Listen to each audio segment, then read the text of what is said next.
All right, also with us at this point in time is Gargi Nandi, who's going to be talking about West Bengal and West Bengal only. Gargi, if you're there with us. Okay, we don't have Gargi with us as yet. Mr. Ramaswamy Meyyappan is also joining us. He's a political analyst. Mr. Ramaswamy, thank you for being here with us. Let's start with Tamil Nadu. 118 is the majority mark with 234 seats. You feel that the DMK is going to be on a back foot and the AIDMK is getting more numbers than the DMK. What is your logic behind that, sir? Very thank you for having me tonight. See, this is not, like you said, an exit poll. This is my opinion based on what I've gotten as inputs from the ground, one. And two is from what we've been seeing on social media. And three is on voter interest. So one, Tamil Nadu has registered one of its highest vote percentages ever, 85% and odd. And people may claim that this is all post SIR, therefore you can't give credence to this so much. But the distinction is in the SIR, the revision was 74 lakh and odd votes were reduced. Of those, there were several who had still cast their votes maybe once or twice, or from those people who did not belong to these constituencies at all.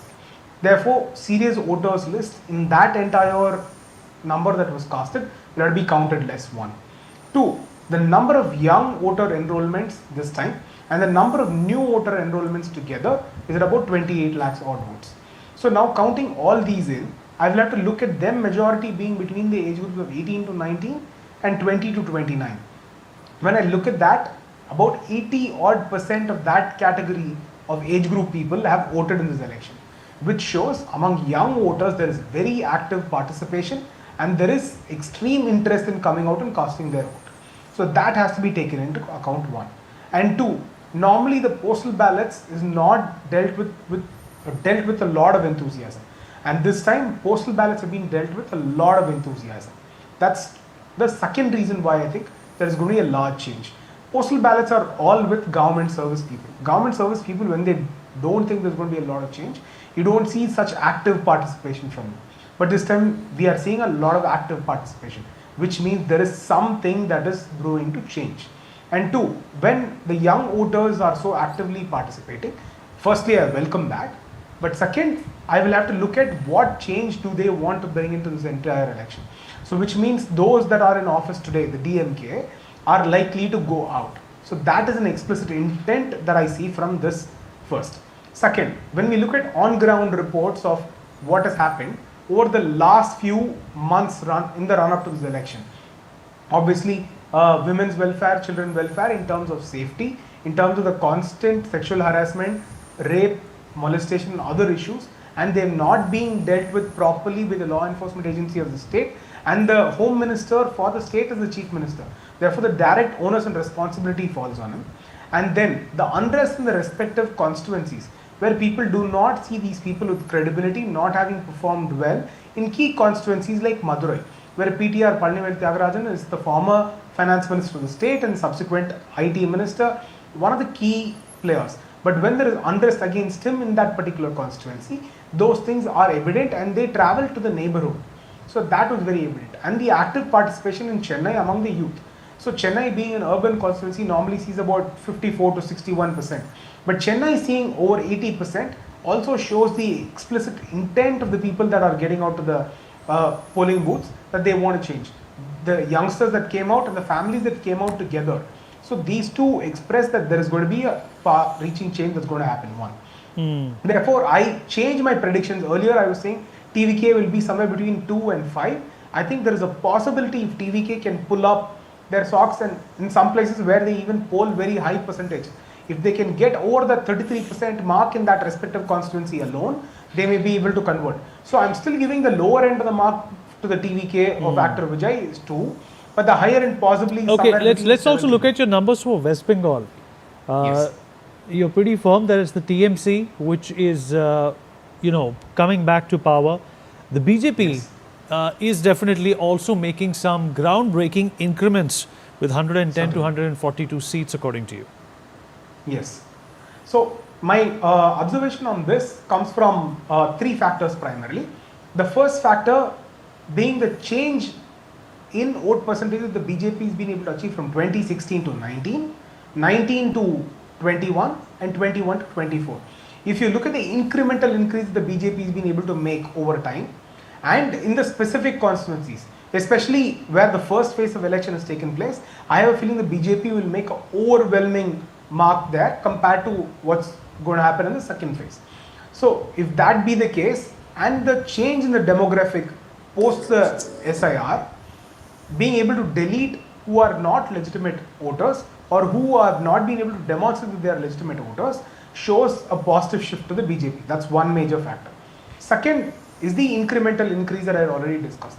The third major factor is in how Mamata Banerjee of Trinamool has been dealing with all the issues that have come up, at least since the time election has been notified. Elections about a momentum race. And Mamata Banerjee in the previous election was able to show that sympathy is with her after her injury, and how certain revisions and the manner in which a certain BJP leader has been dealing with her and the state is not very impressive. But she's not been able to build that momentum this time around. That sympathy is not in our favor. And one more thing is active participation of public. 90% plus voting shows that there are people who are not afraid of wanting change, people who are not afraid that the Trinamool goons would actually hurt them or cause injury, and that there is this change that will also be evident in the 24 Parganas, in Kolkata and other regions. There are certain communities which don't actively participate in elections. I've been talking to a few of my friends in Kolkata, some of the lawyers there. These people are saying actively they've not participated in their voting, but this time they're going to go out and vote. And when I hear from them that they're going to go out and vote, they're going to vote for a change. So that change is going to cause an impact. If that impact can go even beyond the numbers that we are seeing today, for instance, if the BJP or if the general election shows that 90% plus voting also happens in the second phase, I possibly see that there could be a change in government also. My predictions as on date stands with TMC coming back to office with somewhere between 149 to 170. But if 90% plus happens, that number for TMC will come down. Let's talk about Kerala as well. Yes. Can I comment just because No, not right now, please. UDF, according to you, is at 75-80 and the LDF at 60 to 64. So obviously UDF taking advantage of anti-incumbency there. Certainly. See, UDF's major advantage is anti-incumbency, Pinarayi Vijayan's reputation over the last few years, few scams with regards to the gold trade, with regards to travel, with regards to temple issues have constantly been there, and also in the manner in which the Sabrimala temple issues have been dealt with. One with women entry, the change in stance constantly, and two is with regards to the issue of restoring respect to the temple and restoring the gold artifacts at the temple. The manner in which the entire issue is being dealt with is not something that people are very happy about.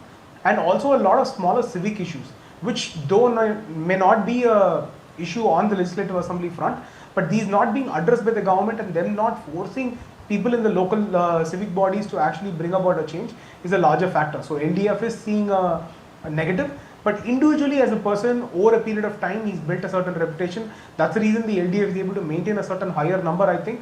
And the BJP in places where they pull off a few anti-incumbency votes also helps the LDF a little bit in not losing their numbers to such a larger extent. That's the reason why UDF is not seeing a sweeping win like we are seeing possibly in Assam. All right. Appreciate you joining us. Let me now rope in Gargi Nandi into this conversation. Gargi, appreciate